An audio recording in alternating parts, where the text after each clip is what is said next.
Welcome back, my dear friends. How are you? In our last class, we explored the prepositions of place and time. Today, we will delve into the fascinating world of prepositions of direction and manner. Prepositions of direction will guide us in describing movements and the paths we take, while prepositions of manner will help us express the way actions are performed. These prepositions add clarity and depth to our descriptions, making them more vivid and accurate. Let's get started and uncover the dynamic roles these prepositions play in our language. കഴിഞ്ഞ ക്ലാസ്സിൽ നമ്മൾ പ്രിപ്പൊസിഷൻസ് of പ്ലേസും ടൈമും പഠിച്ചു. ഇന്ന് നമ്മൾ പഠിക്കാൻ പോകുന്നത് പ്രിപ്പൊസിഷൻസ് of ഡയറക്ഷനും മാനറും ആണ്. Moving on to the prepositions of direction. Movement അഥവാ ചലനത്തെ കുറിച്ച് കാണിക്കാനാണ് പ്രിപ്പൊസിഷൻസ് ഓഫ് ഡയറക്ഷൻ യൂസ് ചെയ്യുന്നത്. They are to, into, towards, onto, up, down, along, across, through, over, past, from, etcetera. See this sentence. She went to the market. അവൾ മാർക്കറ്റിലേക്ക് പോയി. ഒരു പ്ലേസിലേക്കുള്ള movement കാണിക്കാനാണ് ഇവിടെ പ്രിപ്പൊസിഷൻ ടു യൂസ് ചെയ്തിരിക്കുന്നത്. മാർക്കറ്റിലേക്ക് എന്ന് കാണിക്കാനായിട്ട്. He walked into the room. അവൻ റൂമിലേക്ക് നടന്നു. ഇവിടെ റൂമിലേക്ക് എന്ന് കാണിക്കാനായിട്ട് നമ്മൾ ഇൻ ടു എന്ന പ്രിപ്പൊസിഷനാണ് യൂസ് ചെയ്തിരിക്കുന്നത്. ഇൻ ടു എന്ന പ്രിപ്പൊസിഷൻ യൂസ് ചെയ്യുന്നത് ഒരു എൻക്ലോസ്ഡ് സ്പേസിലേക്കുള്ള മൂവ്മെൻറ്റ് കാണിക്കാനാണ്. ഇവിടെ റൂം ഒരു എൻക്ലോസ്ഡ് സ്പേസ് ആണ്. അതുകൊണ്ട് ഇൻ ടു ദ റൂം എന്ന് യൂസ് ചെയ്തിരിക്കുന്നു. She walked towards the park. അവൾ പാർക്കിന് നേരെ നടന്നു. ഇവിടെ ടുവേർഡ്സ് എന്നതാണ് പ്രിപ്പൊസിഷനായി വന്നിരിക്കുന്നത്. ഏതെങ്കിലും ഒരു ഡയറക്ഷനിലേക്ക് നമ്മൾ പോകുന്നതിന് നമുക്ക് പ്രിപ്പൊസിഷനായിട്ടുള്ള ടുവേർഡ്സ് യൂസ് ചെയ്യാവുന്നതാണ്. The cat jumped on to the roof. Cat റൂഫിന്മേലേക്ക് ചാടി. ഏതെങ്കിലും ഒരു സർഫസിലേക്കുള്ള മൂവ്മെൻറ്റ് കാണിക്കാനായിട്ട് നമുക്ക് ഓൺ ടു എന്ന പ്രിപ്പൊസിഷൻ യൂസ് ചെയ്യാവുന്നതാണ്. ഇവിടെ ഓൺ ടു ദ റൂഫ്, റൂഫിന്മേലേക്ക്. Jill climbed up the hill. ഇവിടെ പ്രിപ്പൊസിഷൻ ഏതാണ്? അപ്പ്. ഒരു ഹയർ പ്ലേസിലേക്കുള്ള മൂവ്മെൻറ്റ് കാണിക്കാനാണ് ഇവിടെ അപ്പ് എന്ന പ്രിപ്പൊസിഷൻ യൂസ് ചെയ്തിരിക്കുന്നത്. അപ്പ് ദ ഹിൽ, ഹില്ലിൻ്റെ മുകളിലേക്ക് എന്ന് കാണിക്കാൻ. See this sentence. She walked down the stairs. അവൾ സ്റ്റെയേഴ്സിൽ നിന്നും താഴേക്ക് നടന്നു.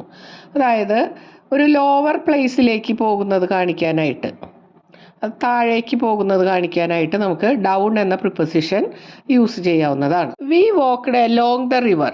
ഞങ്ങൾ പുഴയുടെ അരികിലൂടെ നടന്നു. അതായത് ഒരേ ദിശയിലേക്ക് പാരലായിട്ട് സഞ്ചരിക്കുന്നത് കാണിക്കാനായിട്ട് നമുക്ക് അലോങ് എന്ന പ്രിപ്പൊസിഷൻ യൂസ് ചെയ്യാവുന്നതാണ്. He Rann across the road. അവൻ റോഡിൻ്റെ അപ്പുറത്തേക്ക് ഓടി. ഇവിടെ ഒരു സൈഡിൽ നിന്നും മറ്റേ സൈഡിലേക്കുള്ള മൂവ്മെൻറ്റ് കാണിക്കാൻ നമുക്ക് അക്രോസ് എന്ന പ്രിപ്പൊസിഷൻ യൂസ് ചെയ്യാവുന്നതാണ്. Look at the sentence. The train goes through the tunnel. ടണലിൻ്റെ ഉള്ളിലൂടെ ട്രെയിൻ പോകുന്നു. ഇവിടെ എൻക്ലോസ്ഡ് സ്പേസിൻ്റെ ഉള്ളിലൂടെ ഒരറ്റത്ത് നിന്ന് മറ്റേ അറ്റത്തേക്ക് പോകുന്നതിന് നമുക്ക് എന്ത് പ്രിപ്പൊസിഷൻ യൂസ് ചെയ്യാം? ത്രൂ എന്ന പ്രിപ്പൊസിഷൻ യൂസ് ചെയ്യാം. ട്രെയിൻ ടണലിനുള്ളിലൂടെ പോകുന്നു. ടണൽ എന്നുള്ളത് ഒരു എൻക്ലോസ്ഡ് ഏരിയയാണ്. അപ്പോൾ അതിനുള്ളിലൂടെ പോകുന്നതിന് നമുക്ക് ത്രൂ എന്ന പ്രിപ്പൊസിഷൻ ഇവിടെ യൂസ് ചെയ്തിരിക്കുന്നു. The plane flew over the mountains. Plane മലകളുടെ മുകളിലൂടെ പറന്നു. മുകളിലൂടെ എന്ന് കാണിക്കാൻ നമ്മൾ ഇവിടെ ഓവർ എന്ന പ്രിപ്പൊസിഷൻ യൂസ് ചെയ്തിരിക്കുന്നു. He walked past the library. അവൻ ലൈബ്രറി കടന്നുപോയി. ഏതെങ്കിലും ഒരു സ്ഥലത്ത് നിന്നും കടന്നുപോയി എന്ന് കാണിക്കാനായിട്ട് നമുക്കിവിടെ പാസ്റ്റ് എന്ന പ്രിപ്പൊസിഷൻ ഉപയോഗിക്കാവുന്നതാണ്. She moved from New York to Los Angeles. അവൾ ന്യൂയോർക്കിൽ നിന്ന് ലോസ് ആഞ്ചലസിലേക്ക് പോയി. ഇവിടെ ഇൽ നിന്ന് എന്നാണ് ഫ്രം എന്ന പ്രിപ്പൊസിഷൻ കൊണ്ട് അർത്ഥമാക്കുന്നത്. Here the preposition from is used to indicate the starting point. അതായത് ന്യൂയോർക്കിൽ നിന്ന്. I hope it is clear to you. Let's move on to prepositions of manner. ഒരു ആക്ഷൻ ഏത് മെത്തേഡിൽ അല്ലെങ്കിൽ ഏത് രീതിയിൽ പെർഫോം ചെയ്യുന്നു എന്നതിനെ റിലേറ്റ് ചെയ്യുവാനാണ് പ്രിപ്പൊസിഷൻസ് ഓഫ് മാനർ യൂസ് ചെയ്യുന്നത്. Prepositions of manner include by, with, in, on, without, through, etcetera. See this sentence. He travelled by train. ഇവിടെ ബൈ എന്നുള്ള പ്രിപ്പൊസിഷനാണ് യൂസ് ചെയ്തിരിക്കുന്നത്. ട്രെയിൻ വഴിയാണ് അവൻ ട്രാവൽ ചെയ്തത്, യാത്ര ചെയ്തത്. ഒരു മീൻസ് അല്ലെങ്കിൽ മെത്തേഡ് കാണിക്കാനായിട്ടാണ് നമ്മളിവിടെ പ്രിപ്പൊസിഷനായിട്ടുള്ള ബൈ വെച്ചിട്ടുള്ളത്. Next sentence. She wrote with pen. അവൾ പേന കൊണ്ട് എഴുതി. Here the preposition with helps to convey how the action was carried out. അതായത് ആക്ഷൻ എങ്ങനെയാണ് പെർഫോം ചെയ്തത് എന്ന് കൺവേ ചെയ്യാനായി പ്രിപ്പോസിഷനായിട്ടുള്ള വിത്ത് ഹെൽപ്പ് ചെയ്യുന്നു. See the sentence. She spoke in a loud voice. അവൾ ഉച്ചത്തിൽ സംസാരിച്ചു. Here the preposition in helps to convey the manner in which the action was performed. അതായത് ഏത് രീതിയിലാണ് ആക്ഷൻ പെർഫോം ചെയ്തത് എന്ന് കൺവേ ചെയ്യാനായി പ്രിപ്പോസിഷൻ ഇൻ ഹെൽപ്പ് ചെയ്യുന്നു. She did it on purpose, which is the preposition on. അവൾ അത് ബോധപൂർവം ചെയ്തതാണ്. ഓൺ പർപ്പസ് എന്നാൽ ബോധപൂർവം അഥവാ പർപ്പസോടുകൂടി. Here the preposition on helps to convey the reason or intention behind the action. He did it without any help. അവൻ ഒരു സഹായവും കൂടാതെയാണ് അത് ചെയ്തത്. ഇവിടെ പ്രിപ്പൊസിഷൻ ഏതാണ്? വിതൗട്ട്. എന്തിൻ്റെയെങ്കിലും ആബ്സെൻസ് കാണിക്കാൻ, അസാന്നിധ്യം കാണിക്കാനാണ് ഇവിടെ വിതൗട്ട് എന്ന പ്രിപ്പൊസിഷൻ യൂസ് ചെയ്തിരിക്കുന്നത്. സഹായം കൂടാതെ എന്ന് കാണിക്കാൻ, without any help. Next sentence. He learned through experience. അവൻ എക്സ്പീരിയൻസിലൂടെയാണ് പഠിച്ചത്, സ്വന്തം അനുഭവത്തിലൂടെയാണ് പഠിച്ചത്. അനുഭവത്തിലൂടെയാണ് എന്നർത്ഥം വരാനായിട്ടാണ് നമ്മളിവിടെ ത്രൂ എന്ന പ്രിപ്പൊസിഷൻ യൂസ് ചെയ്തിരിക്കുന്നത്. ഏത് വഴിക്കാണ് അല്ലെങ്കിൽ ഏത് രീതിയിലാണ് എന്ന് കാണിക്കാനായിട്ടാണ് നമ്മൾ പ്രിപ്പൊസിഷൻ ത്രൂ യൂസ് ചെയ്തിരിക്കുന്നത്. My dear friends, did you notice this? Sometimes same prepositions are used in different കോണ്ടെക്ട്സ്.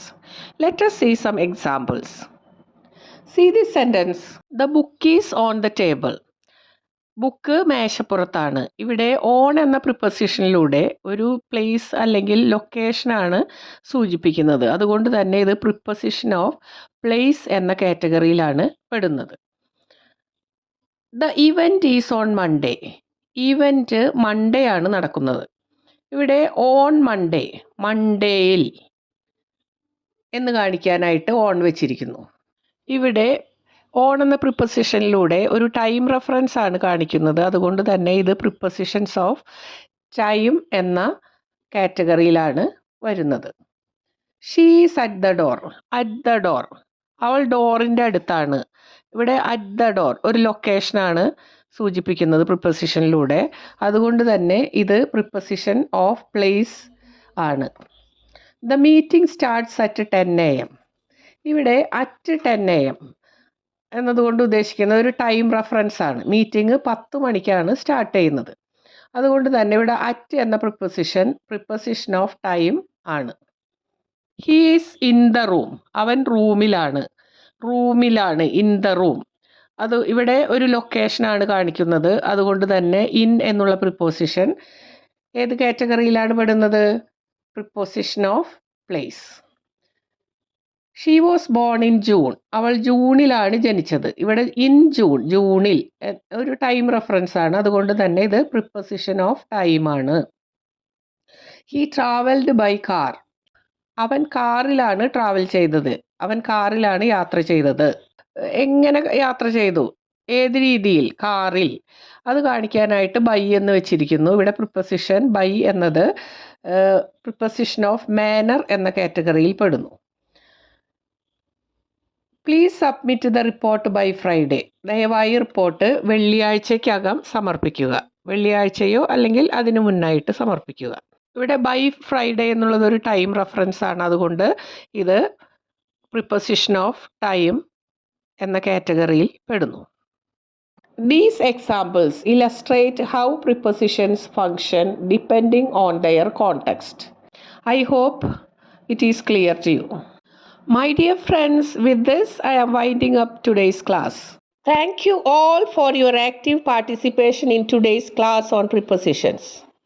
We have covered a lot of ground, from understanding the different types of prepositions to their correct use in sentences. Remember, prepositions are essential for forming coherent and meaningful sentences. So, practice using them in your daily conversations and writing. Keep revisiting the examples and notes we have discussed to reinforce your learning. I am confident that with continued practice, you will master the use of prepositions in no time. Thank you for joining me. Have a great day and see you in the next class. Thank you.